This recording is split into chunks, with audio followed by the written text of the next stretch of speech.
begitu orang daftar menang 1 tahun maut boro-boro 13 tahun 1 tahun maut kubur eta unggal tahun roh orang milu munggah haji kamu sampai kiamat terus munggah haji baik Masya Allah lamun kiamat 1000 tahun deh 1000 kali munggah haji lamun kiamat 2000 tahun deh kaharep berarti 2000 kali munggah haji mantak begitu dihudangkan di kubur Masya Allah ganjaran munggah haji nanyana beratnya salantaran 2000 kali munggah haji kagetnya lagi jak kula macan munggah haji tetap cek malaikat itu tulisannya 2000 kulanan can munggah haji lalu ngomong sya bingungannya lagi aing can munggah haji tapi tulisannya loba jasa barang di sidang orang eta daftar siap berangkat tapi nyana maut ganjaranna gede Allahumma ya rafi'ad darajat Allahumma ya rafi'ad darajat Allah kedua gauli kufrin ku ucapan kufur ucapan mengarah kana kufur ucapan kufur ieu digolahan sawaun golahu istihzaan au inadan au i'tiqadan sekaligus dibagi ucapan anu ngajadikeun kufur kabagi tilu nomor kahiji ucapan kufur teh motifna istihzaan ngaguguyonkeun nomor kedua inadan angas teu percaya nomor katilu i'tiqada pertekadan ucapan mengarah kana tekad jadi sing hade tentang ucapan-ucapan urang salila hirup di dunia lantaran desinga gilek karena ucapan nu ngaluarkeun urang tina kaislaman naudzubillah min dzalik wa min dzalik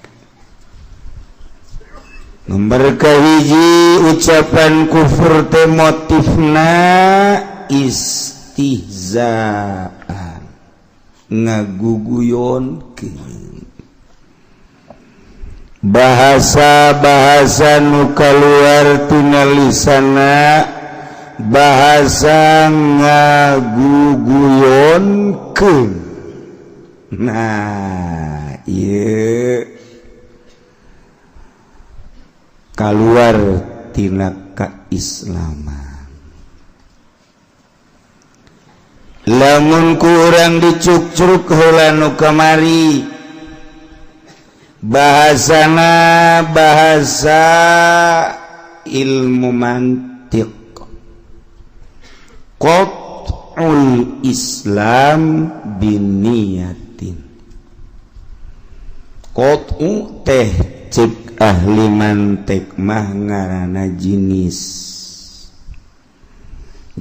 teh kuliun makulun ala katsirina mukhtalifina bil haqa'iq fi jawabi ma huwa nu teu mondok mah hese atuh hese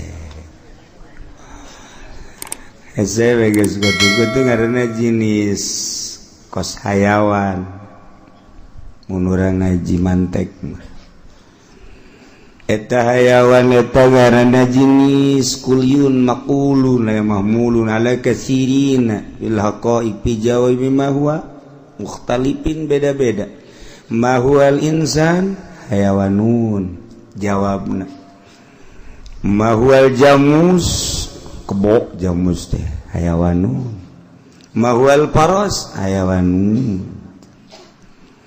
ma huwal bagor hayawanun geus al insan wal jamus wal bagor wal faras eta kabeh hayawan hewan eta hewan ngaranna jinis ngaji teh lamun can datang kadinya can jadi santri can kakaraksa santrian jauh ke tau ngaji kos itu aja. Nah ieu ge sarua qat'u eta jenis murung kana qat'ul Islam jeung liana. Islam eta ngaranna fasal, jadi megatkeun Islam eta nu kitu ngaranna murtad. Geus kulantaran Islam fasal ngaluarkeun qat'u ghairil Islam, megatkeun lain Islam mah henteu murtad minal ibadat tina berbagai paibadahan. Contoh salat mah lain Islam, ibadah di jero Islam. Geus lamun teu salat teu murtad, teu salat teu murtad. Zaid teu salat teu murtad henteu, tetep Islam sanajan teu salat. Di akhirat ka surga bae aja Islam, sanajan tu sholat tetap ka surga baik. Ya biasa di kulu baheula sakedeung ngan Islam ya pokona baheulanan tuh. Jadi tu sholat mah ulah dihukuman kufur atau murtad teu. Mantak ambalayah bae nu teu sholat. Kalau mun urang nu ladeuleug guari di pamarentahan ambalayah nu teu sholat. Urang nele di pelemburan pedagang teu kaburu ku daganganna teu salat. Di pemerintah jeung nu dagang mah pantes teu salat ge emang pinarakaeun nya mah. Ieu di lembur ngurusan nagara teu, urusan pausahaan teu. Sarua teu salat deui. Tong parah jasa tah mah. Parah ta eta tetep henteu kaluar ti Islam, teu murtad henteu. Kecuali lamun ditanyaki kunaon sia teu salat. Lah salat teuing jak jajan salat ge karitu keneh bae. Aing teu salat, Izaid salat. Jacak aing mah bagusan aing. Sok ta jelema teh. Talamun yana ngomongkeun kos kitu istihza kana salat, ngomongna istihza. Aing teh salat, Ki Zaid salat, tapi jacak aing mah naon hartina salat Ki Zaid bagusan aing teh mah kos kitu mah. Teu kudu salat, tah nyaritakeun teu kudu salat, istihza kana salat, murtad. Ngadet tah, beda tuh setik tuh. Lamun teu salat bae teu murtad. Geus teu salat, saya kunaon teu salat? Ente bae tuh.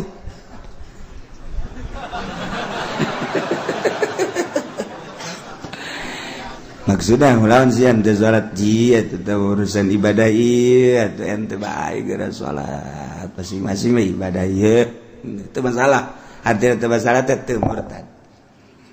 Tapi lamun kieu mah ngomong sia salat bae aing teu salat. Bagusan mana coba sia nu teu salat jeung nu salat? Cacak aing mah bagusan nu teu salat. Aing mah tilok maling, sia mah salat maling bae. Cak aing mah teh naon artina salat? Salat bae ge horenganan maling. Aing mah teu perlu salat, tah eta ngaistiza kana salat murtad. Kana salat mah ngaistiza tah ngomong kos kitu tah ulah. Ji, lamun kana balikna lain istiza teu teh. Salat bae sia. Kita kusaha sia salat. Ja aing meneuleuh sia salat kos kitu bae. Salat terus, main gapleh terus. Atuh bandingan aing mah teu salat, main gapleh terus. Bow. Parahan saha tah sih? Masyaallah. Kuari teu puasa mah kan ibadah.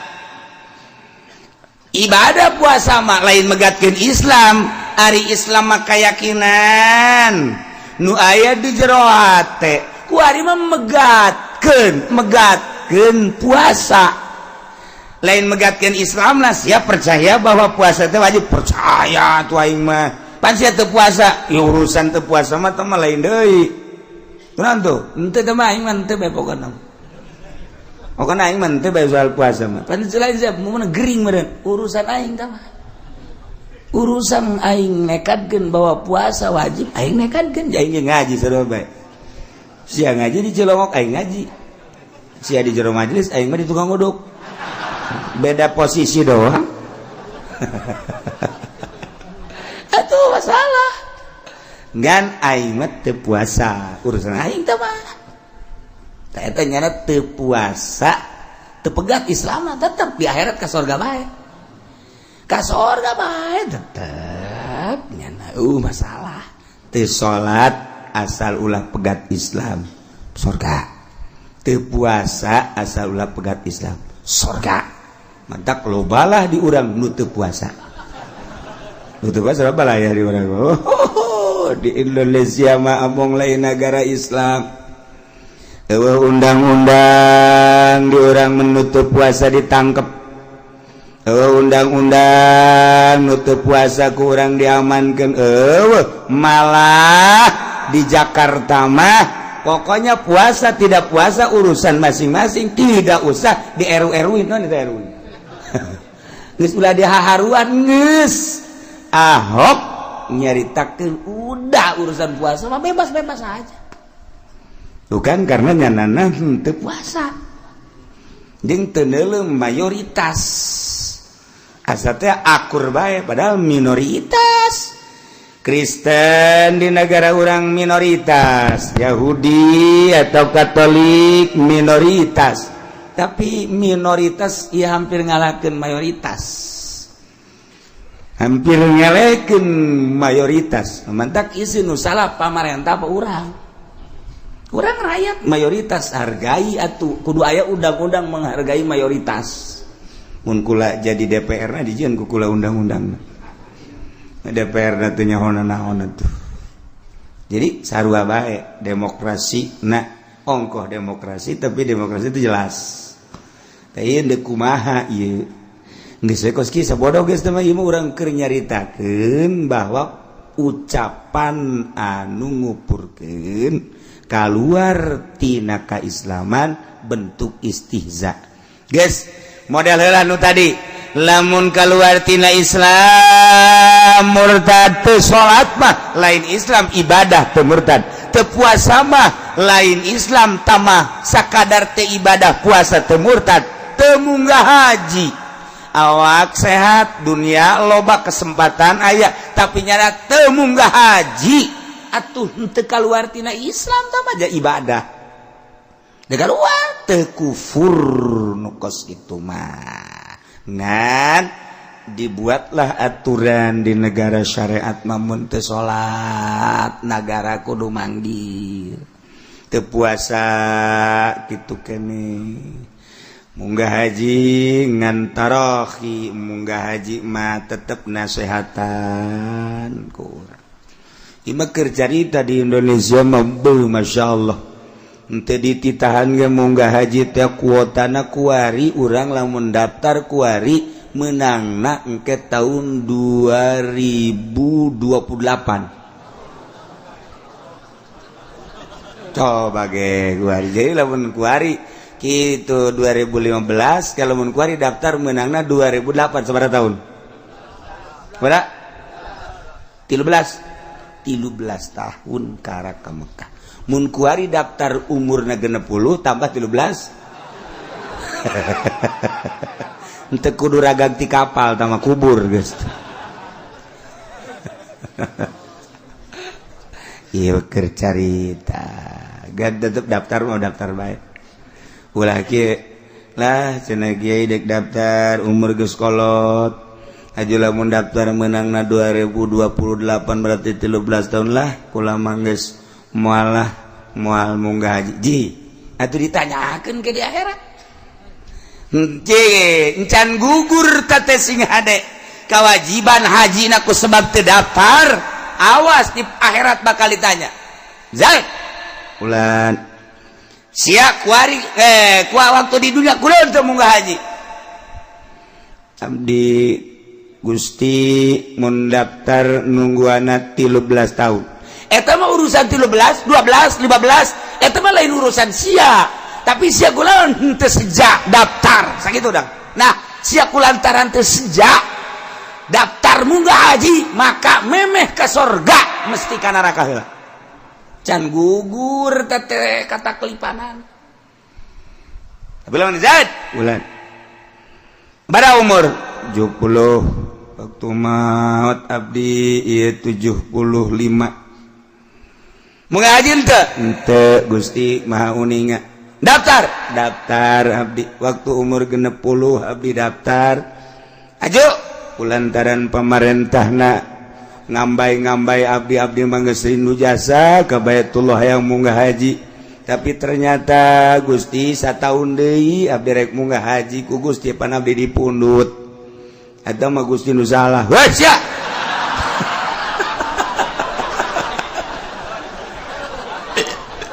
aju sambarangan sabodo Gusti tama abdi geus sejade ke Mekah abdi nungguan 13 tahun na ieu abdi rindu jasa Gusti Maha Uninga nyangakeun sadaya-daya panggil ku ari camat-camat aya teu daftaranana aya kok ieu dilambat-lambat lain urusan abdi tama urusanna depag panggil depag jeung bupati-bupatina heula bupati sebagai kepala daerah mohon abdi aya daftaranana teu ngaran Zaid tadi nagara sia aya kunaon ieu teu diberangkatkeun urusanna lain abdi mah urusanna SPPT pembangunan jalan abdi mah eta bae sakolahan urusan munggah haji ku abdi geus diserahkeun da teh ka depag saha depagna panggil wah ini dilambat-lambat abdi ge meunang instruksi ti ditu ti provinsi saha provinsi gubernurna panggil atut oh boro-boro ngurusan nu kitu cak atut abdi mah santren ngan teu ngaji-ngaji ganti Gur Rano Karno panggil Rano Karno oh urusanana eta mah urusan depag aya kanwil di ditu panggil pan abdi ge aya menag menteri dalam negeri tama urusanana nyangakeun we ka pusat ka ditu pusat dipanggil well dia dilambat-lambat terus ditanya alasan demi alasan Jokowi maju terus mah geter-geter Jokowi Masya Allah marukan gua tapi lamun beralasan masa mun teu beralasan ieu alasanna nu mantak ieu dilambatkeun hiji teu katampung di Mekahna nomor kahiji nomor kaduana nu mantak dilambat-lambat ieu teh kitu hotelna teu mahi di samping Arafahna hotel-hotelna lamun disakaliguskeun Gusti ieu urang Indonesia pan lain Indonesia bae aya Pakistan aya India aya Turki maka nu mantak dilambatkeun teh supaya teratur ieu di Mekahna naon deui katiluna mah Gusti hampura naon lah eta mah naon aduh Gusti mah mal dibejakeun sia goblok dibejakeun daftar 20 juta nungguanana 10 tahun 15 tahun nah ieu teh kapan aya anakan abdi butuh jangan bangun negara tina anakna eta lamun nunggu teh aya kitu 100.000 manusia mungkin 200.000 manusia mungkin 300.000 manusia 500.000 manusia 1 juta manusia nu nunggu saurangna 20 juta kuari kali 10 tahun berarti sabaraha duit anakna ta eta teh aku sia dikamanakeun lah Gusti geus ulah ditanya abi mah kana nerakakeun we Gusti amal bisa dek kuku bage beres engke ujian di akhirat mah di sidang mulai nukal liwat hiji-hiji acan berbagai alasan-alasan bener jeung teu bakal kajahoan ke di akhirat kuari bisa sumput salindung urang alasan-alasan baik urang ka masyarakat ka keluarga tetapi di akhirat bakal dibuktikan masyaallah dina surat wal adiyati dhabhan wal adiyati dhabhan fal muriyati qadhan fal mughirati summa fa azamna bi naqa fa wasatna bihi jama innal insana li rabbih lakanu wa innahu ala zalika la syahid wa innahu lihubil khailas afala ya'lamu idza buthira ma fil kubur wa husila ma fis sudur bakal diborekel-borekel ke naon nu aya di benak hati urang ieu tah urang kudu rada di pikiran teh eta masyaallah sakedeung hirup di alam dunia keur carita urang sumput salindung aya kauntungan pake meuli mobil nyeun imah kawin deui ngan saukur kanikmatan sabaraha taun tapi di akhirat dibeulem kudu mikir ka dinya wa husila ma fis inna rabbahum bihim yauma idzil lakhabir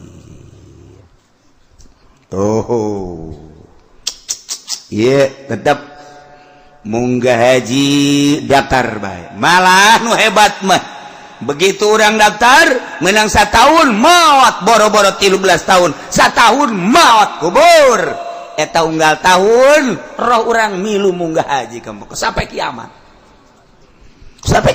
terus munggah haji bae masyaallah lamun kiamat 1000 tahun deui 1000 kali munggah haji lamun kiamat 2000 tahun deui ka hareup berarti 2000 kali munggah haji mantak begitu dihudangkan di kubur masyaallah ganjaran munggah haji nanyana beratnya salantaran 2000 kali munggah haji kagetnya lagi jak kula macan munggah haji tetap cek malaikat ieu tulisanna 2000 kulana can munggah haji loba omong sia bingungan nya nage aing can munggah haji tapi tulisanna loba jasa barang di sidang orang eta daftar geus siap berangkat tapi nyana maot ganjaranna gede mantak maningan urang ka Mekah paeh apa maningan urang ka Mekah balik deui ka imah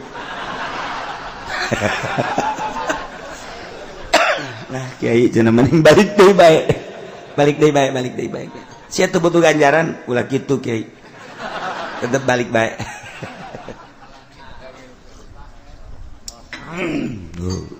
ya jadi tetap bae daftar urusan kadituna urusan Allah urang nyaho tambah kaditu mah saha nu nyaho deui kakawasaan Allah urang daftar nungguan 13 tahun urang waduh cak urang kebal amat urang keur di hareupeun imah kebal amat aing 13 tahun deui ngadadak aya angin topan pas ka Baitullah blek kakawasaan Allah dulu kumaha tuh ngan aju teh hudang deui ya Allah teu salat teu murtad teu puasa teu murtad teu munggah haji teu murtad teu kufur ngan dosa teu ngalaksanakeun perintah Allah subhanahu wa ta'ala si hade tah besing kaya urang di lembur sia teu salatnya murtad sia ulah geus nyaho urang kuari mah sia teu puasanya kafir sia ulah atawa ngarumpak larangan sarua bae teu tageh teu murtad jelema agamana Islam tapi mun aya orkes joget henteu teu murtad tetep di akhirat ka sorga bae nu kos kitu ge ka sorga jeung biduan-biduana ka sorga ieu masalah biduana Islam nu jogetna Islam atuh ka sorga bae nu penting mah aya iman iya Islaman geus beres ka sorga bae geus pokona mah ngan ya tetep disate heula sate heula sesuai jeung kitu dorakana yakna dosa nah tuh dek diasupkeun ka lamari mah kudu dibersihan heula seuseuh poe malah disesenaga dikecek-kecek malah lamun rada hese mah kotoranana buh ngecek naga pohara jasa bau pohara jasa digusak digesek wih datang ke hampir soek beres keprak-keprak langsung poe ngumbluk istri kak geus rapih karak dasupkeun ka lamari kitu kene urang tuh mun aya dosaannya mabok aya zina aya kabair tah mah kemudian atuh aya nama kitu maling aya kabair kene bae tah mah dikecek-kecek ku malaikat teh sakumaha urang mun aya geutahan bae geus cek malaikat fase amat sih budak potong-potong gede gitu kok ini Allah karim yang karak geus beres bersih diasupkeun ka haud Kangjeng karak diasupkeun ka surga nyanana ge isine lamun babalokot keneh diasupkeun ka surga embung nyana ge sebabnya hiji jeung nu bersih urang deuk beberangkatan teu mandi bae urang embung batur geus make baju kemeja putih make jas geus rapi urang deuk diajak kana mobil kijang anu anyar teh urang-urang hees cilihan keneh embung sakitu ge karek udah hees dah ya geus naik bae embung aing embung pokona mah mun daek sia nungguan udah aing mandi embung aing mah kajian kumaha ge geus gara make baju bae atuh make baju bagus teh aing can mandi mah cileuh ulat alet segala leho cule segala embung aing boga borok tetep mandi heula rapi karak geus bersolek segala karak jadi ngeunah di mobilna kecuali di mobilna baris teu mandi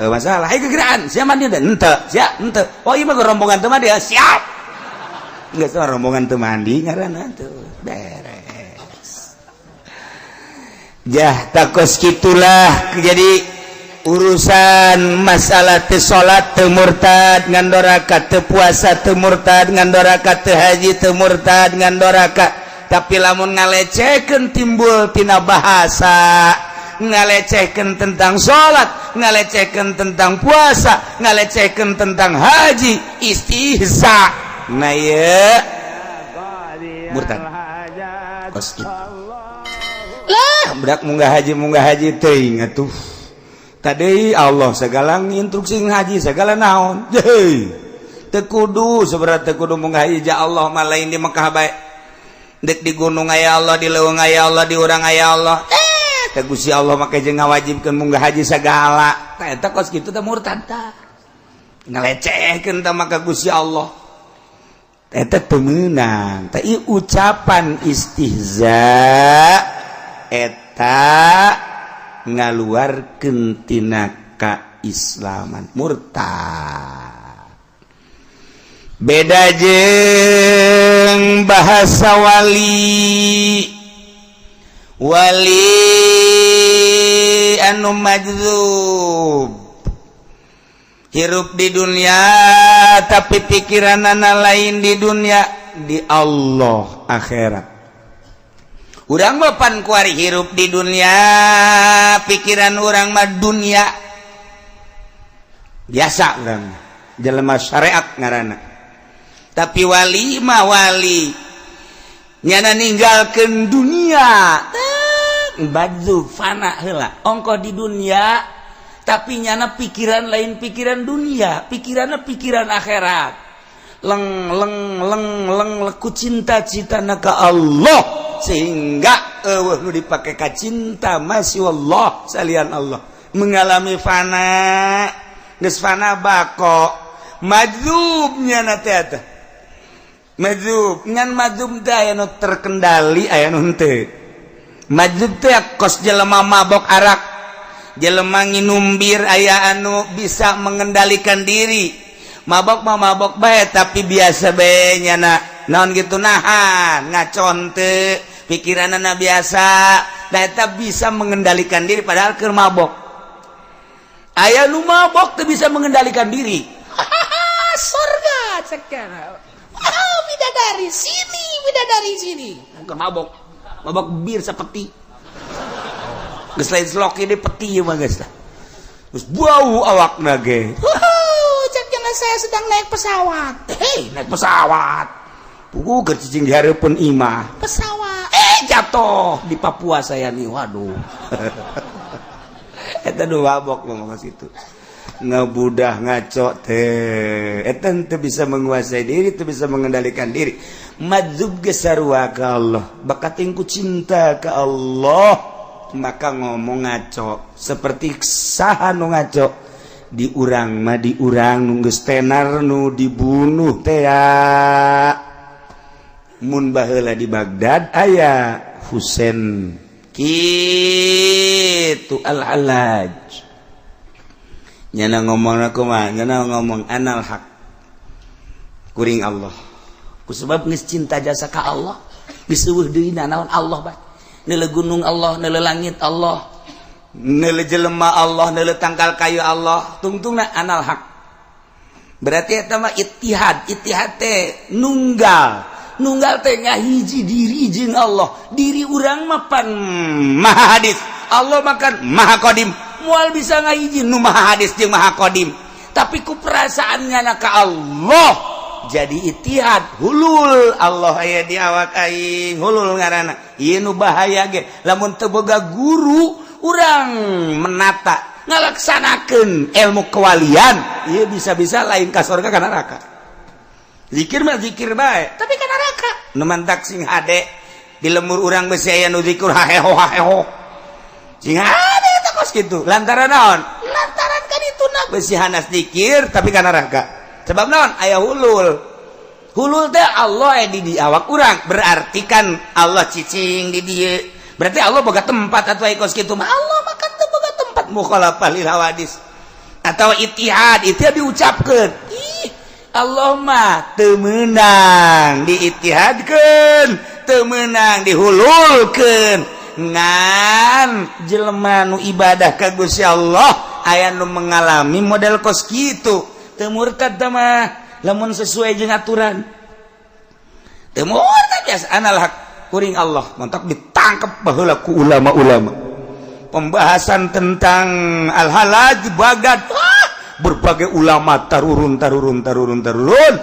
nah ya diputus ku beberapa ulama. Akhirna ngadatangkeun Imam Junaidil Baghdadi, Abu Amrin Junaidil pukoha akhirna kulantaran ieu bakal nyasarkeun saat eta rajana Raja Muqtadir, maka diinstruksikeun supaya dibunuh mau tetep bae dibunuh ge seri bae anal hak.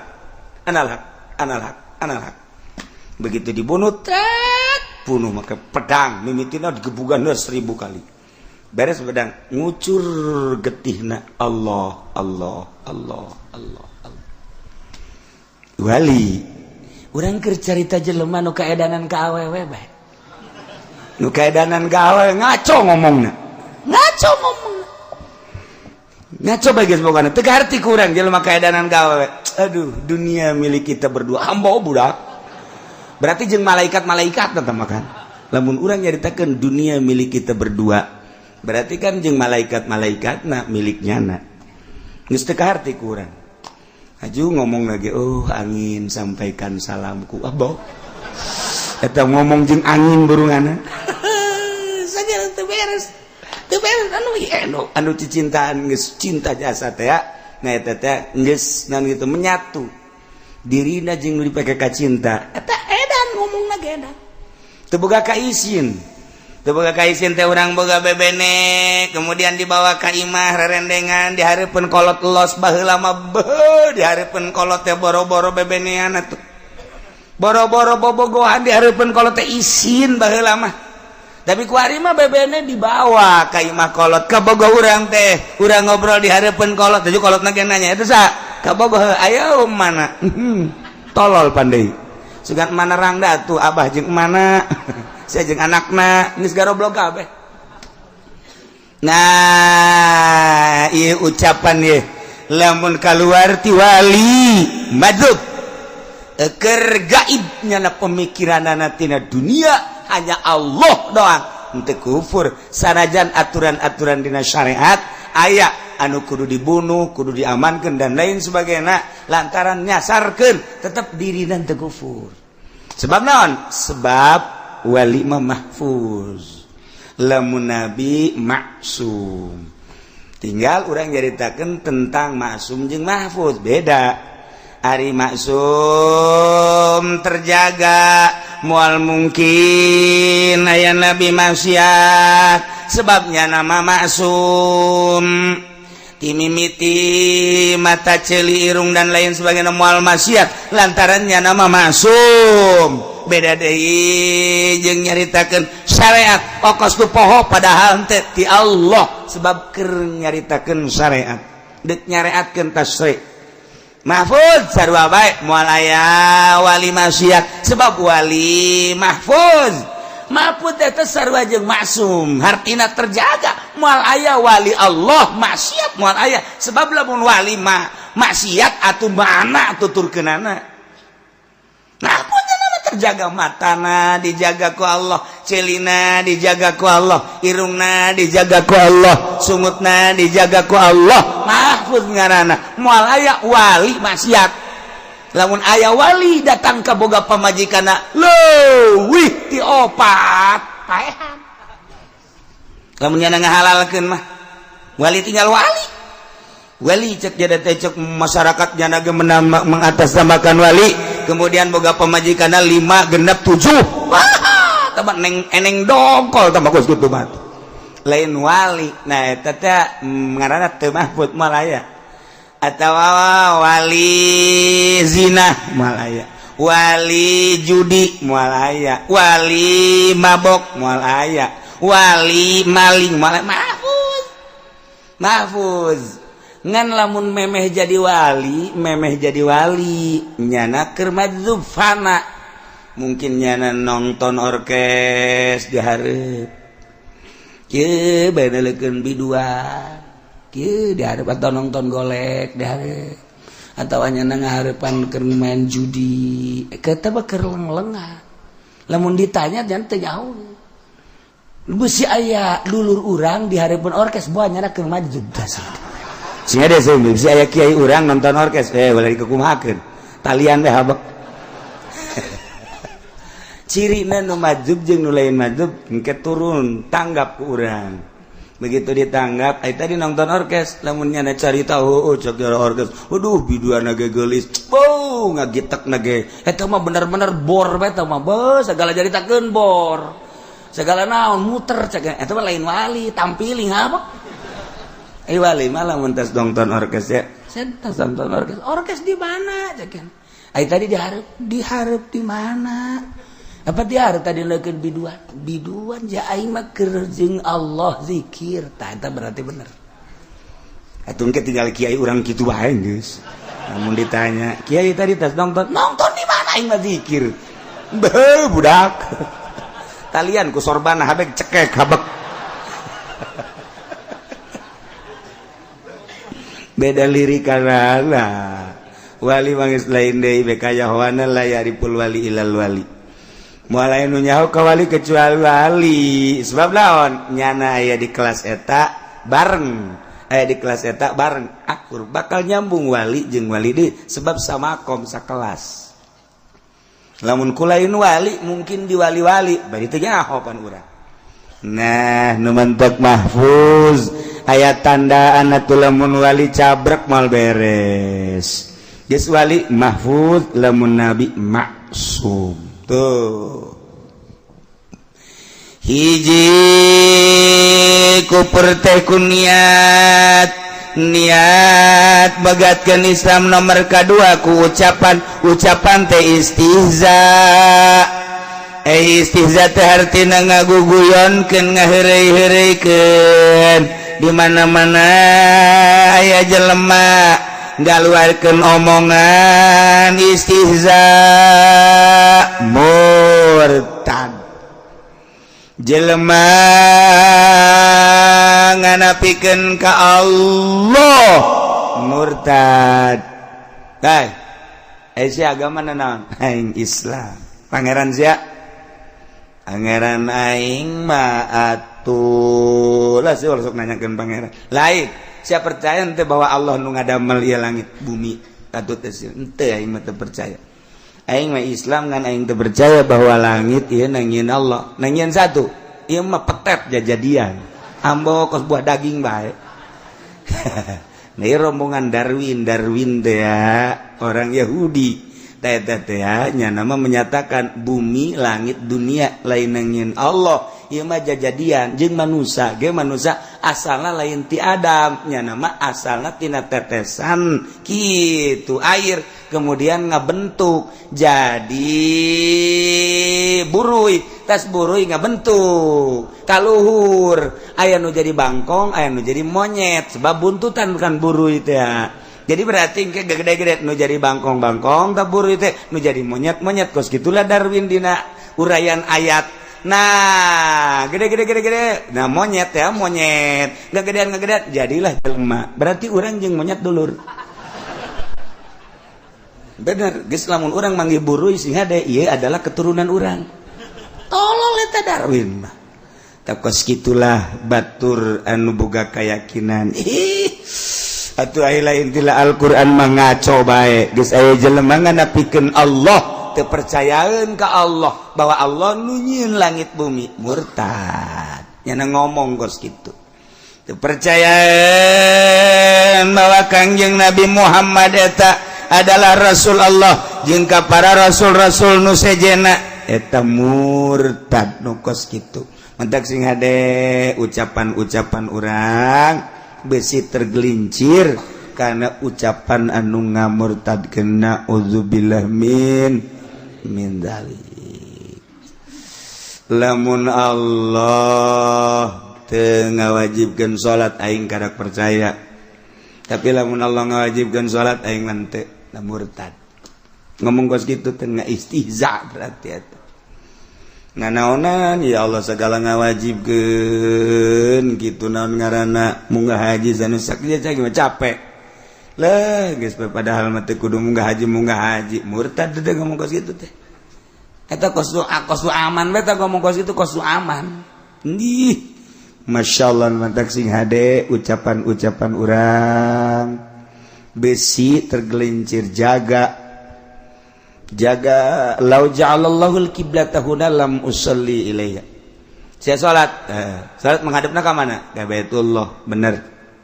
Cacak lamun Baitullah lain di Mekah, misalnya di dieu tadi dieu. Allah nyieun Baitullah di dieu aing mah moal salat. Murtad eta kos kitu. Eta kos kitu ngomong pan eta loba jasa kos kitu. Di Mekah kan Baitullah, bagus. Lamun Baitullah na di dieu Allah ngajadikeun Baitullah di dieu ye lain di Mekah aing mah moal salat aing mah eta kos kitu teh murtad eta istihza eta kos kitu ulah masyaallah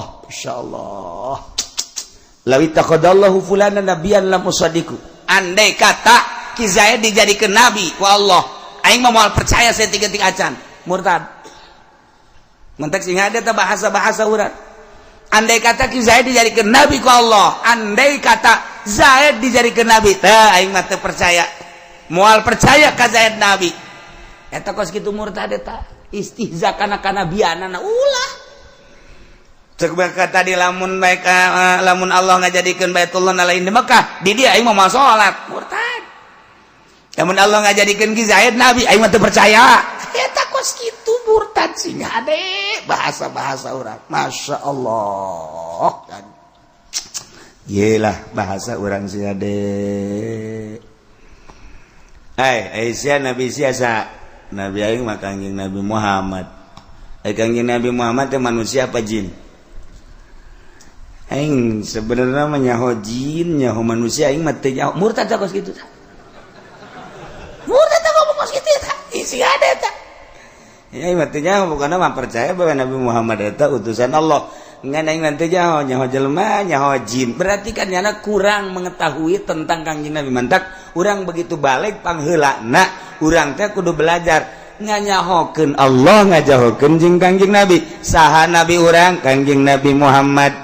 Di mana dilahirkan? Di Mekah. Terus ngali ka mana? Ka Madinah. Maot di mana? Di Madinah. Tak kudu nganyahokeun kos kitu. Engke beusi aya nabi nu lahir di pangodokan karena percaya.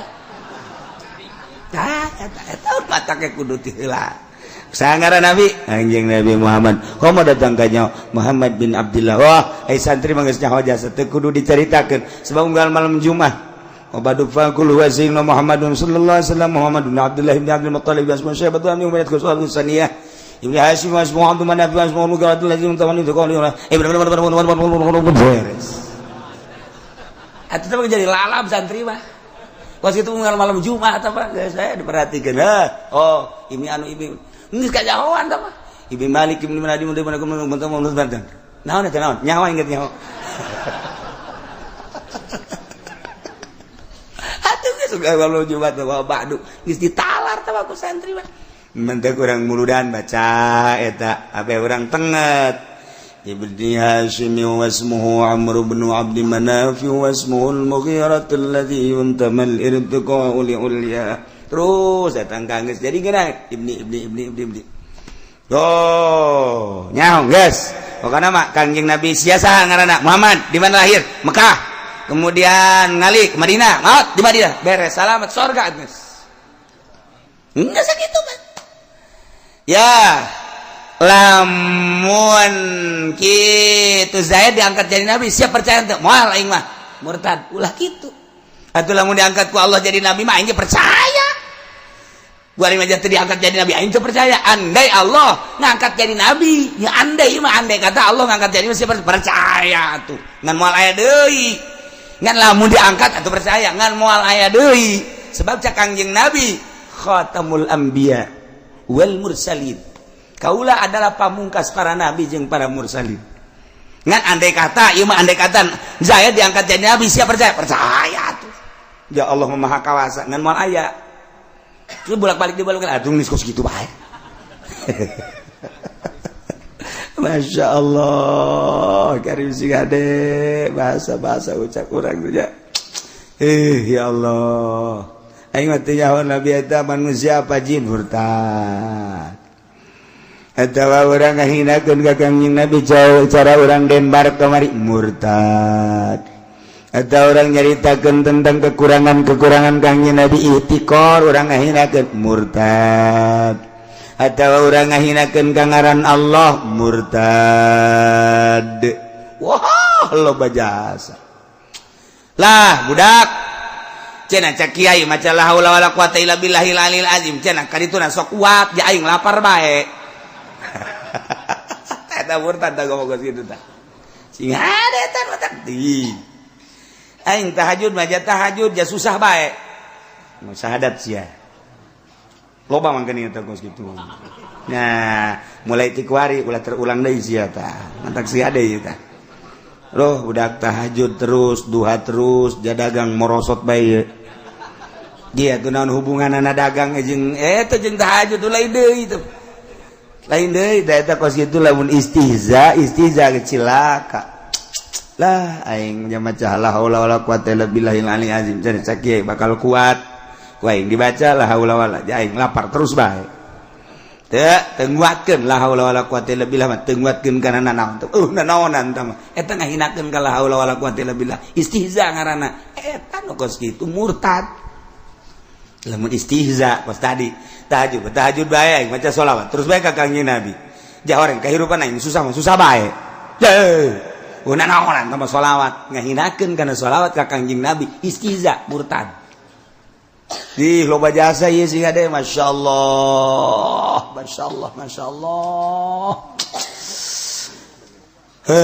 Lamun kula gering Allah tetep ngawajibkeun salat bae ka kuring. Sanajan kuring gering Allah ngawajibkeun salat berarti Allah zalim. Ambo teu kira-kira.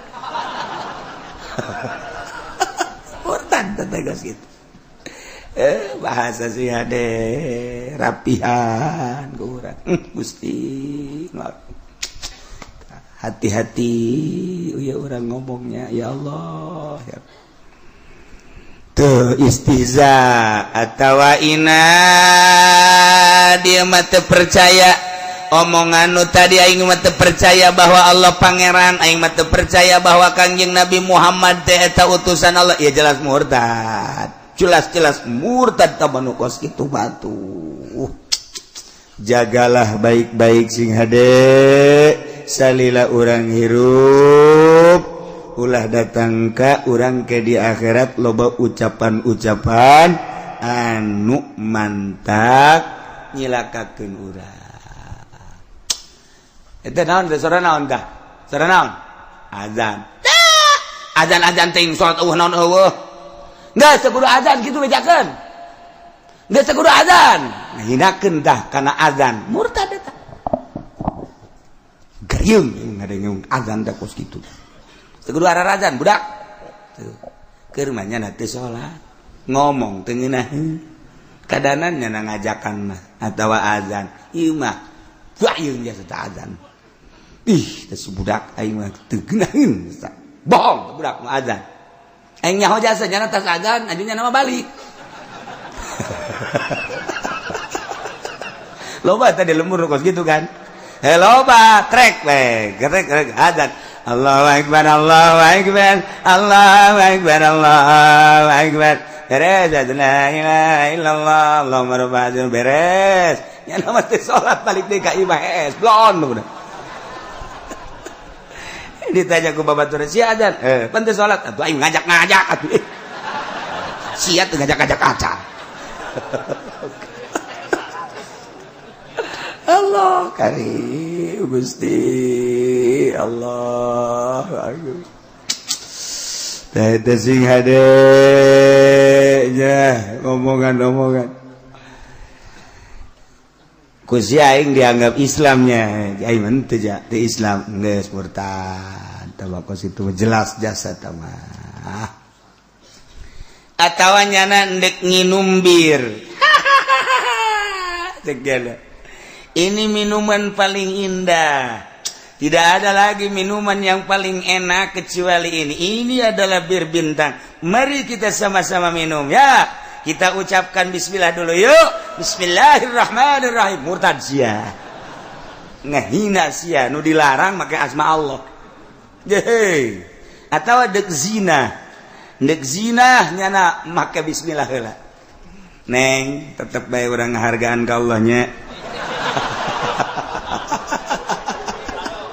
Dek zina bismillah heula.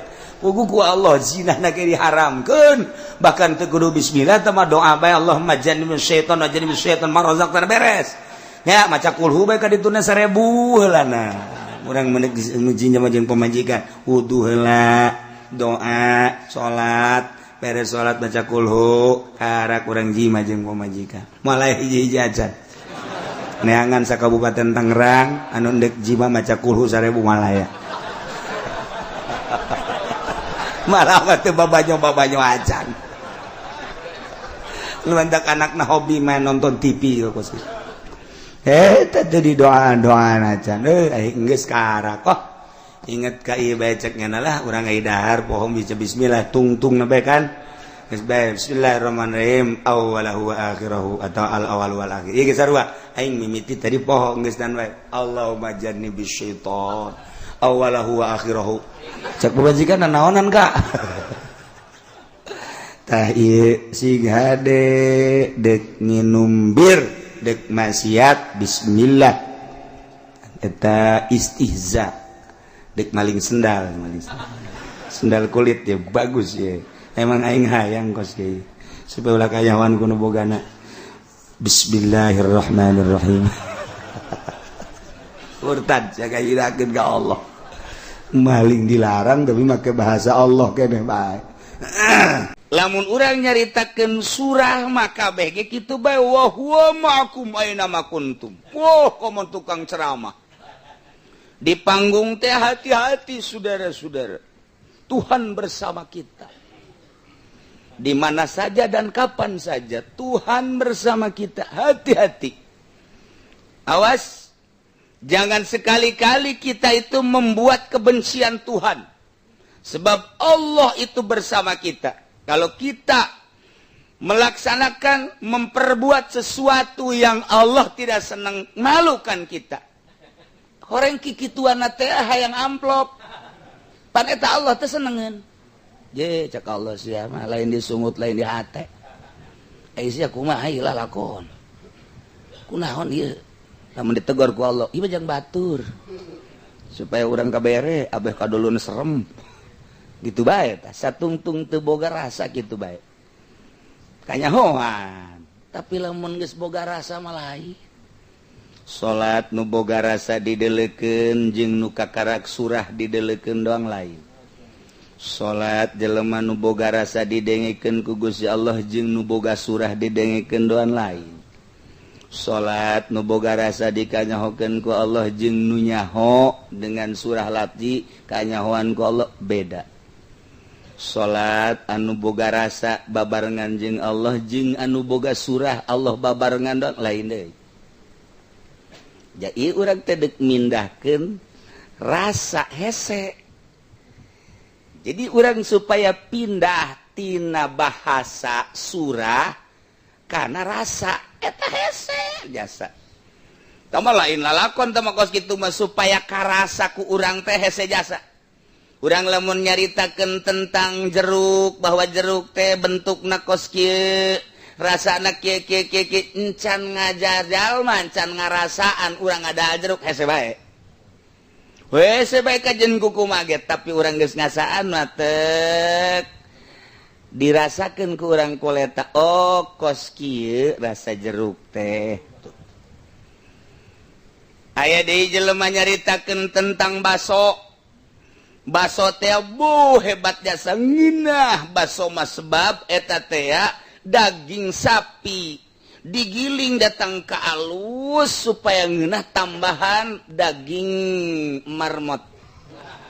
Di samping daging marmot supaya ngeunah make daging beurit saeutik. Utek teh saeutik make daging beurit. Kasus geus lain kakarakuari terjadi besar-besaran baheula di Surabaya make daging beurit tangkap. Kaluar deui dagang baso deui. Kasus besar deui basa eta di Jakarta. Wah, baso anu luar biasa tangkap. Kaluar dagang deui. Garut oh pernah luar biasa di Garut tukang baso ngeungkeun sakumaha anu naon karangarana ngabesan. Dah begitu diselidik make daging beurit Tangerang iraha kara. Oh besar-besaran pon hari teu pohara jasa make daging beurit. Ye eta teh cenah ngeunah daging beuritna. Ente beusi teu percaya coba goreng daging beurit. Rasakeun ku sorangan. Coba ge. Kiai kunaon kosit nih mah nyoba doang ngeunah apa henteu. Eta kos kitu tah. Baso, ieu keur carita baso. Karasa kurang ngeunah, tapi henteu bae. Ingeunah somai. Yo carita ribut lah tanyana. Woi jajak aing mah ngeunahan somai. Tukeran baso. Ji, ngeunahan somai sia. Sebab somai mah kan aya kacangan, setiap nu aya kacangan ngeunah suka mana bae sia mah. Sama sok aju ngaburkeun permasalahan kacang nu mana nu ngeunah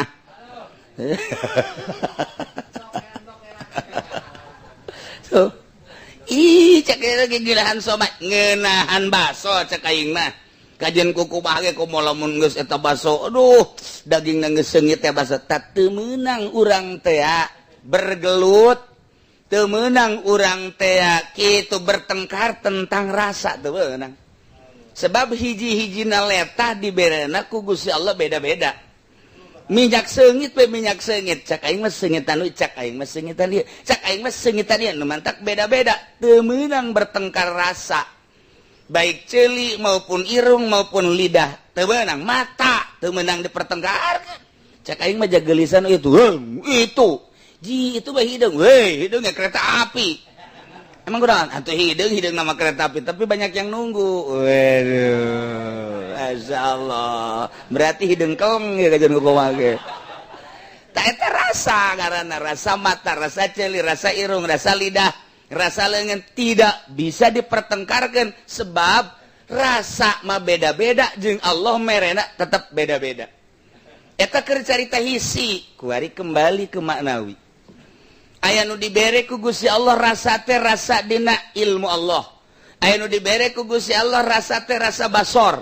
Aya nu dibere ku Gusti Allah teh rasa sama. Aya nu dibere ku Gusti Allah teh rasa ma'iyah.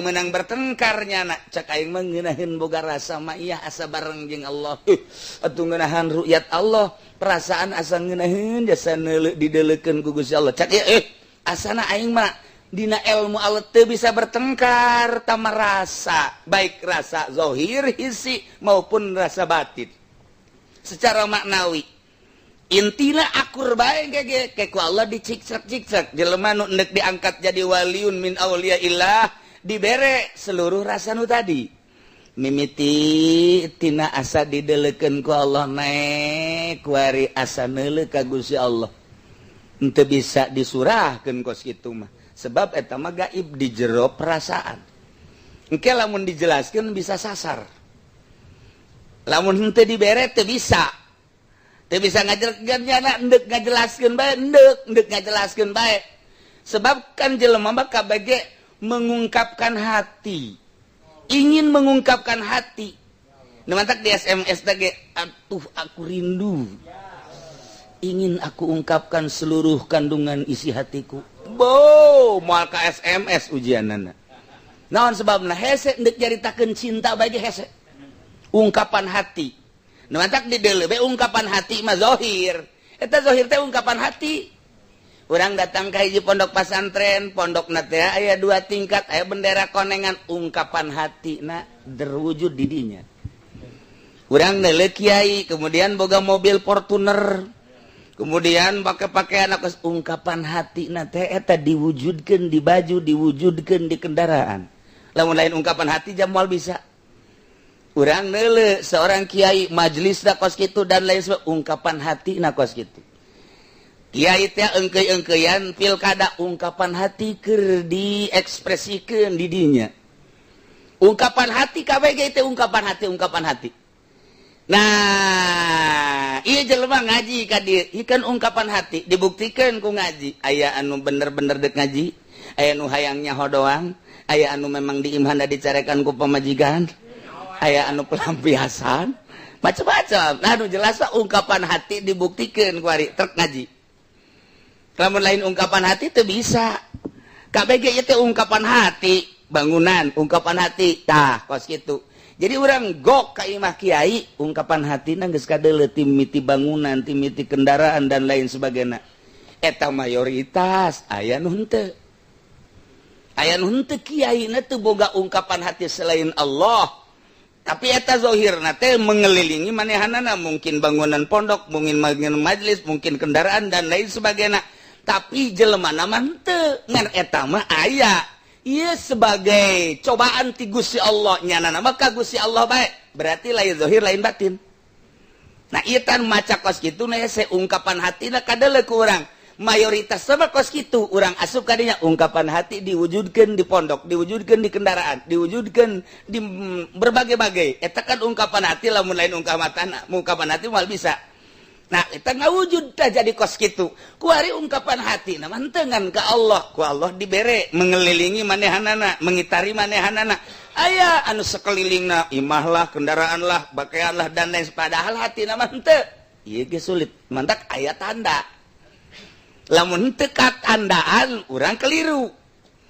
Aya tanda mantak ieu teh ungkapan hati zahiron wa batinan apakah zahir doang batin na henteu? Nu mantak make tanda BHS sanajan dipicen BHS nak BHS bae kuari atlas ganti ku urang atlas tempelkeun BHS kadinya urang keliru isi samping atlas apa BHS ieu sebenarnya aing sering make ieu mah sebenarnya atlas tapi merek BHS isi aing teh nu salah apa itu keliru da ieu keliru ye gajah depak kuari gajah duduk ya gajah duduk picen merekna ganti ku BHS urang bisa langsung nebak gajah duduk kajen ku kumang ieu merekna BHS bohong ieu BHS kajen ku aya tanda. Nah ieu ge nu mantak layari pul wali ilal wali urang teh hese nyaritakeun ungkapan hati nu asli sebab diekspresikeun dina zahirna kos kitu kabeh ge ungkapan hati ngan ku wali mah kanyahoan oh ieu mah lain ungkapan hati berjalan dengan sendirinya ieu mah ungkapan hati ieu mah lain kanyahoan layaripul wali ilal wali ku ari urang deuk ngaji rasa ieu teh supaya karasa Allah babarengan jeung urang babarengan teh naonna ieu babarengan teh ieu lah dek dibahas. Al maf'ulu ma'hu huwal ladzi teh wa huwa Allah. Allah allati tuf'alul asya anu digawe seluruh perkara ma'hu bareng jeung Allah wa bihudurihi jeung kalawan hadir Allah nu kaluar ti Gusti Allah. Nu kaluar ti Gusti Allah ieu teh alam teh sebab ciptaan Gusti Allah. Allah nyiptakeun langit berarti di dinya aya Allahan. Allah nyiptakeun bumi berarti aya Allahan. Allah nyiptakeun antara bumi jeung langit ya gunung ya laut aya Allahan. Termasuk urang di ciptaan Allah berarti aya Allahan. Ye atuh hayang kapanggih jeung Allah mah berarti urang bagi Allah. Ye nu mantak la ilaha illa ana. Oh pangeran kecuali aing. La ilaha illa ana jeung la ilaha illallah sarua. La ilaha illallah teh pangeran wajib sembah Allah. La ilaha illa ana akur bae. Kok bisa akur? Bagi nu geus berperasaan, pangeran nu wajib disembah kecuali Allah. Pangeran anu wajib diteangan, nu wajib la maksud nu dimaksud kecuali Allah. Datang kala matluba kecuali Allah. La maujuda kecuali Allah. Atuh emang bener ngan teu meunang ku ucap kudu ku rasa. Tak ieu mindahkeun rasa ge nu hese teh mindahkeun rasa. Nu mantak kudu aya mursyid. Guru mursyid. Waduh kiai cenah leangan guru mursyid ku hese-hese teh. Hese teh bodol sehero. Atuh siana bae endek tah moal. Je atuh Allah mah maha segala-galana. Urang dek gaji amil pasti guru ngaji amil aya. Urang dek gaji jurumiyah Allah nyiptakeun jang ngaguruan jurumiyah aya di mana bae ge. Urang dek ngaji Fathul Muin aya guruna kajen gugumag. Urang dek ngaji mantek atuh asal siap martil. Aya kajen kukumaha ge. Urang dek ngaji Ibnu Bilaga Johor Maknun datang ka Ukudul Juman aya kabeh ge aya guruna. Lamun dieuwekeun lain pangeran atuh Allah. Loba kakurangan Gusti abi hayang ngaji Bilaga kota aya guruna. Manya cak Gusti Allah ngaleng ka atuh sia. Coba ka Cianjur ka ditu. Coba ke Sukabumi atau di sisi mata sia ge aya. Di kaji naon sia ayo? Ngaji hadis atuh ngaji. Kan sia mah peureum bae si ngajina. Ayo coba. Mun teu peureum ngarokok. Aduh, batur ulun ngarokok nya ngarokok. Padahal teh lain jelema kos gitu mah tuh. Ya Allah, ya Rabbi. Aya guru da. Sok Gusti eta mah deuk ngaji ilmu nu bener, deuk ngaji ilmu nu jahat aya ogor sia hayang belajar teluh teu kudu ka Sukabumi. Terkenalna di Sukabumi di Jampang, kuari teu kudu ka Jampang sebab urang Jampang geus ka dieu. Guguru sia teluh di dinya aya kajen kukumaha ge hayang teluh ingkig. Hayang teluh naon sia? Deuk Sukabumi aya, deuk Banten ge aya. Deuk ka ditu Ciamis. Tuh, kamana karakatuna kamari tsunami teh? Pangandaran, woi, eta teh gudang teluh. Lamun di Sukabumi pabrik teluh, di itu gudang teluh. Emang kumaha gitu pinggir laut mah, apa meungpeuk raja teluh. Mantap cek wali, Maulana Hasanuddin nyarita hayang ulah kena teluh, minum coba ge. Hiji laut kidul, kedua laut kulon, kaler. Inum, mantap kapal meungpeuk, nginum urang, lek dia ke Banten minum lek geus moal kena teluh salila nu neluh.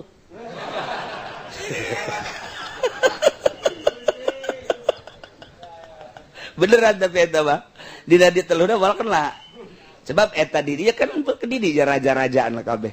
Nah urang gegelutur wa abdi mah cenah hayang guguru ilmu naon garangaranna politik di Universitas Ambalaya. Komo keur zaman Gus Dur mah teu kudu ka universitas. Gus Dur terus mendidik politik melalui media cetak, media elektronik dan langsung Gus Dur ngadidiknya nama.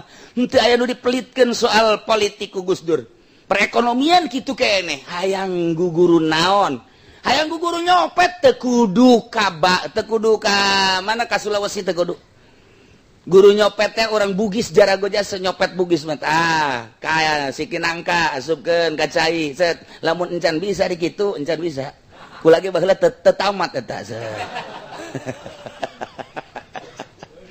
hayang guru naon bae aya guru penca komo guru penca mah hayang penca abal-abal cukup ka Habib Rozak nya nama bisa pencangan teu tamat lumayan lah sakitu mah reungit-reungit bae bisa katepak ku nyana maksudna endek guguru naon kuari cenah hayang guguru syariat ambalaya endek di modern endek di salaf kuari cenah hayang belajar thariqat belajar tarekat guru ambalaya endek tarekat nu bener endek tarekat nu bikung ambalaya abdi mah cenah hayang belajar teh tarekat nu bener aya bae abdi mah hayang belajar hakikat aya guruna dihareupeun ente aya guruna teu kudu hese-hese cenah ieu neuk neangan guru hakikat ka mana entena endek apa henteu endek apa henteu jasana jandek ngaji amil ge di lingkungan pondok pesantren nyana nempel jeung pondok pesantren bahkan kokocoran imahna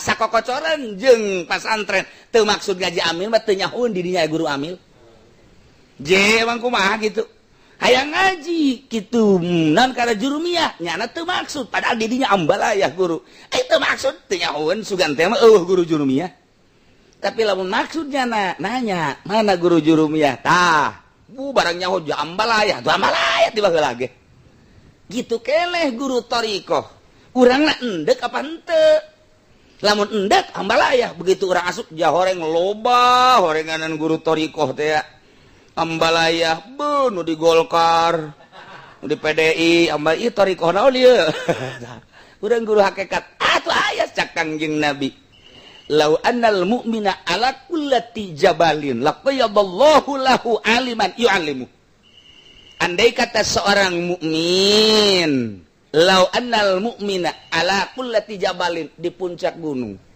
di leuweung di laut nyana hayang guguru ilmu hakikat laqayyadallahu niscaya Allah bakal netepkeun ka manehna aliman yu'allimu guru hakikat nu bakal ngawurukan gala dikirim ku Gusti Allah nu mantak loba nu di leuweung jol datang guruna di loba di luhur gunung bae jol datang guruna lamun kiai muslim benda kerep cicing di luhur gunung terus bae nyana di gurung cermai ibadah ka Gusti Allah jol Syekh Syarif Hidayatullah menjelma assalamualaikum wassalam sasalaman ditanya Syarif Hidayatullah nyambung jeung nyana diurukan ku manehanana terus ilmu hakikat asal ente endek siap guru aya jitu lain pangeran Allah aing eueuh mah ulah boga pikiran aing hayang sebenarnya ilmu hakikat tapi guruna atuh siana teu siap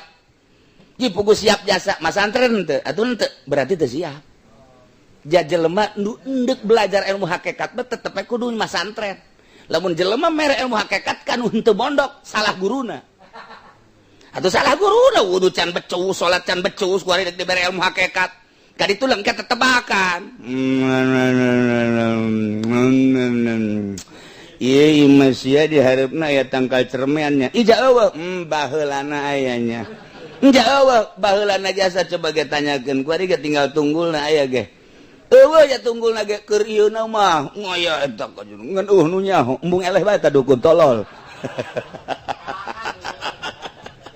eta lain hakikat teh ilmu jurig ilmu hakikat mah lain gos kitu nah ieu urang teh hayang boga rasa supaya karasa dibarengan ku Allah urang babarengan jeung Allah jadi baca ayat nama wa huwa ma'akum aina ma kuntum innallaha ma'ana dibaca bes sababaraha ayat tapi kunaon teu nyulusup ka jero hate oh kudu aya guruna heula tek cek guru sia bener ieu teh neuk ngaji hakikat sumuhun maksudna ngaji hakikat teh ninggalkeun dunya ninggalkeun makhluk abdi deuk ka Gusti bae bener sia laras di imah naon pagaweana ngawarung siap henteu lamun kuari eureun ngawarung siap sebab dunia mah warung mah urusanna dunya muhun siap sia ninggalkeun warung lain siap deui geus jarugi bae oh atuh geus kitu bener salian ti eta naon urusan sia dunia abdi bisnis kumaha mun eureun bisnisna siap salian ti eta sia naon abdi osok ceramah nyeramahan sa nyeramahan batur ai jadi sorangan osok dicaramahan kilok Aisyah ku bolon-bolon teuing aya batur di caangan Aisyah kabeulem. Etalah abdi hayang guru hakikat. Eureun caramahna, mangga. Sia di imah naon pagawean, boga santri. Santrina yayasan modern apa salap modern. Bisa teu eureun dina pasantren salap bikeun ka batur tiasa. Sia naon ieu pagawean abdi mah magahan ngaji. Salapi apa yayasan salapi. Santri asa sabaraha? Aya 300 mah. Sia deka Allah apa deka santri? Deka Allah. Sanggup teu eta ninggalkeun santri? Sanggup abdi. Bener berarti deka Allahna. Berarti bener deka Allahna. Teu kabita ku santri ditinggalkeun bae. Teu kabita ku naon ditinggalkeun sia boga imah, boga mun sia ninggalkeun imah cicing di luhur gunung sia daek embung. Daek imah bikin tama ka pamajikan ka anak geus bae tinggalkeun siap jasa abdi mah pokona mah asal aya nu nungtun berarti beneran. Imam Ghazali buktina pamajikan anak ditinggalkeun 13 tahun nya ngalalana ka Aqsa ka Yordan terus ka Mesir balik deui terus ka Tusi ieu Imam Ghazali. Bahkan Tuan Abdul Qadir orang jalan langsung ka Baghdad teu balik deui ka ditu enggeus teu aya harapan balik deui teu hayang deuk balik deui ka ditu sapira wawarisan teu hayang marisan geus ka Allah tuh coba ente deuk pindah ka mana ku hari ayo ese ilmu hakikatna nu batak aya guru lama pimurideuna nu eueuh gah ieu mah ngaji torekat aju tamat bae. Dek nadi kade abdi hayang norekat. Oh norekat, ayo sila. Beat, awas siga adanya. Ya, silakan pikir. Kayak jubah hareup ka di deui. Ya, sia geus kuari geus datang ka Sugro ya. Jubah hareup ka di deui. Ah, kuari geus datang ka daerah Kubra. Sia jadi kuari Kubra. Aduh, jadi Kubra teh geeusan beres, Kubra ngaranna. Hakikat can datang, torekat teu Kubra, Kubra teh bubar. Geus beres. Bebe nya ka babaturana alhamdulillah geus datang ka daerah Kubra. Aya torekat kos kitu. Torekat mah deuk mindahkeun rasa. Syariat teh supaya karasa. Engke karasa lazat pindah crek bae. Datang ka hiji nu nyana hese nyaritakeunana lantaran di jero hate teh Allah doang. Teu akan Allah doang. Kalamun lempang cak di dieu teh ye, cak di jero hate teh tungkul cek di hate ulah dideuleu tah mah. Mun aya suara-suara musik ulah didengikeun tah mah bimbingan langsung ti Gusti Allah nyana ge kageteun. Sehingga ku lazat-lazat beungeunah di jero batin teh aya nu Allah.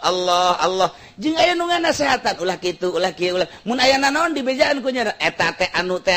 Oh, kaget urang. Pindah tah tina syariat nu kamari ngeunaheun seakan-akan eta teh lalagaan ku ari mah ieu ngeunaheun amat tah eta jang nungtun ka dinya kudu aya guru mursyid ngaranna carana kumaha adab tentuna pinuh ku adab jeung Allah teh kieu adabna jeung manusia teh kieu adabna tarolah jeung manusia mah tama bersyariat heula ieu urang bertorekot nah ka Gusti Allah kumaha cara mandi kumaha cara wudu kumaha cara wudu beda urang lamun mandina torikoh jeung mandi nu biasa mandina mah kadeurna akur tapi ieu hate digulak-gilekeunana urang terasa nu paeh di jero kamar mandi teh urang terasa di pandian urang sorangan padahal manu mandi tapi urang kudu berpikiran bahwa urang teh keur di pandian teu cing hade saya pocong ngagarabag sorangan urang torekat teh jadi pocong aya we tunggungna mah set beres wudu istighfaran mata astagfirullahalazim wa atubu ilaih celi istighfaran terus irung istighfaran sungut istighfaran terus beteng istighfaran dubur kubul ndek wudu teh angel jaeueuh dipatul muin mah syariat. Kok ieu bisa kos kieu ndek didatangkeun ka Gusti Allah. Jadi kos kieu nah mantak we beda. Urang ngajarkeun nu kos kitu kanu ngaji patul muin teu akur ditentang ku ngaji patul muin. Eueuh di patul muinna riweuh amat wudu geus kos kitu. Allah mah maha uninga. Geus bae kocok beres geus kos kitu ge. Atuh geus atuh sia datang ka dinya mah ka dinya bae eta syariat garana. Pake ku sia patul muin. Geus ieu mah keur perjalanan deuk di ka Allah keun melalui thariqah tama melalui syariat ku ari mah melalui thariqah tek ditu naon ieu kurang nu deuk diinget mulai Allah teh maha uninga urang dihareupeun naon karangaran cai teh kos kitu tas mandi lila pandina syariat teu meunang lila tapi kan ieu deuk didatangkeun ka Allah deuk datangkeun rasa cak Allah aing nyaho nu kadeuleu ku sia ku aing kanyahoan nu kadenge ku sia ku aing kanyahoan nu kaambeu ku sia ku aing kanyahoan nu karasa ku bibir sia ku aing kanyahoan nu aya di beuteung sia ku aing kanyahoan dubur sia kulbul sia ku aing kanyahoan suku sia ku aing kanyahoan leungeun sia golbu sia sok ngomong ya mugol libal qulub dah ku aing kanyahoan lelembutan sia latifatul qalbi latifatul lapat sirap tu khotib tu akbali aing nyaho eta teh ciptaan aing deuk ka malumpat sia kanyahoan ku aing kabeh mulai rasa ner-neran urang ieu deuk ngadatangkeun ma'iyah iya heueuh nya aya geus mulai ner lembang ka mana we aya Allah mah di mana kajahoan ku Allah kakarak ilmuna doang ieu ai di mana be geus bae sia salat di kamar nyembah ka aing nyaho sia salat di masjid nyembahna ka aing nyaho sia salat di majlis nyembahna ka aing nyaho sia salat di nu rame nyembahna ka aing nyaho sia salat di leuweung nyembahna ka aing nyaho sia salat di luhur gunung nyembahna ka aing atuh aing nyaho deuk di mana sia aing nyaho bae mulai urang rada ner sieun ka Allah istirahat urang tas ngalawudu teh geus beres bae diuk bae ngarokok norekat sih ngarokok bari nyekel remote TV teh disetel aya naon ieu ti penting di TV teh tungtung nama Allah deui bae wih adegan hot Masya Allah aduh ya dorekat si kos kitu ka TV mantap piceun kos kitu mah ngajauhkeun rasa geus tah urang tuh wari salat make sesengitan heula ke ka awak-awak di bila perlu aya buhuran dina syariat beulah kos itu teh tapi ikan deuk babarengan jeung ahli Allah saha malaikat terus minyak sengitan kurang pan aya ge nu paeh jadi minyak sengitan mah urang teh terasa paeh ka hulu-hulu ka sirah-sirah minyak sengitan mulai jadi mah neuk dibungkus kos ieu mah ge di minyak sengitan ge aing paeh mah moal ieu doh kan mulai make bajuna nu putih perlu sampingna nu putih jadi atuh mah paeh mah teu kudu dibungkus deui geus putih-putih mah tinggal ngubur bae boga urang rasa mulai langsung orang nangtung istighfar deui mata istighfaran celi istighfaran irung istighfar angel 2 rakaat nyana jeung 1000 rakaat jibatur nu bersyariat mun ditimbang hebatan 2 rakaatnya tuh rakaatani 2 rakaat ti ahli ma'rifat jeung 1000 rakaat ahli ibadah beda ahli ibadah ahli syariat basi beratan kena 2 rakaat tadi la ilaha illallah ahli ma'rifat hiji timbang jeung 1000 la ilaha illallah ahli la ilaha illallah anu dina syariat jauh beratan kene la ilaha illallah ahli ma'rifat dan sebab rasa tah badak deuk salat inget mata dideleukeun awas aing nyaho kadeuleu mata sia sebab mata sia teh nu aing awas aing nyaho kana denge ceuli sia teh nu aing awas aing nyaho kana ambe irung sia teh nu aing geus kabeh atuh nu abdi weleng fana ngaranna tah mulai rasa di dinya nah ieu teh didatangkeun rasa kudu aya guru lantaran naon nu ngahalanganana dunya nu ngahalanganana makhluk nu ngahalanganana nafsu nu ngahalanganana setan mun teu guru lu duduhkeun moal datang matak guruna mana aya entena endek henteu endek cenah tapi bari ngawarung mal bisa endek bari boga ruko mal bisa endek cenah ieu teh bari jualan mobil showroom komo endek tapi endek nyandung heula itu jauh atuh tabak kos itu mah ieu mah endek dingeunahkeun hate ka Allah atuh sia kunaon mikiran ngangeunahkeun hulu handap ya itu jauh melung di mana-mana. Ulah diurusan heula eta mah. Ieu bae heura urusan ini luhur. Aduh babagi bae teh bisa babagi. Tuh kan. Eta guruna. Cenah Kangjeng Nabi nyandung ulah nyaritakeun Kangjeng Nabi sia deuk diurus endeu tah henteu ditampiling saku aing. Saya masuk juga kangjeng nabi si ajungan kesehatan guru goblok. Saya hese bertentangan jeung syarat okosna nu mantak ulah waka jadi penceramah ulah waka jadi kiai lamun encan boga rasa sebab naon engkena disalahgunakeun ka dituna tapi lamun nu geus boga rasa babarengan jeung pamarentah babarengan jeung bupati nyana datang neuk nasehatan lain neuk hayang untina pan ai urang mah datang ka bupati teh susuganan ieu nu bahaya ge susugananana. Haha, iya dek pindahkan rasa kudu boga guru mantap alladzi tuf'alul asya nu dipigawe perkara seluruhna mahu babarengan jeung Allah wa bihudurihi saya wa huwa Allahu al-qaim wallahu a'lam bissawab.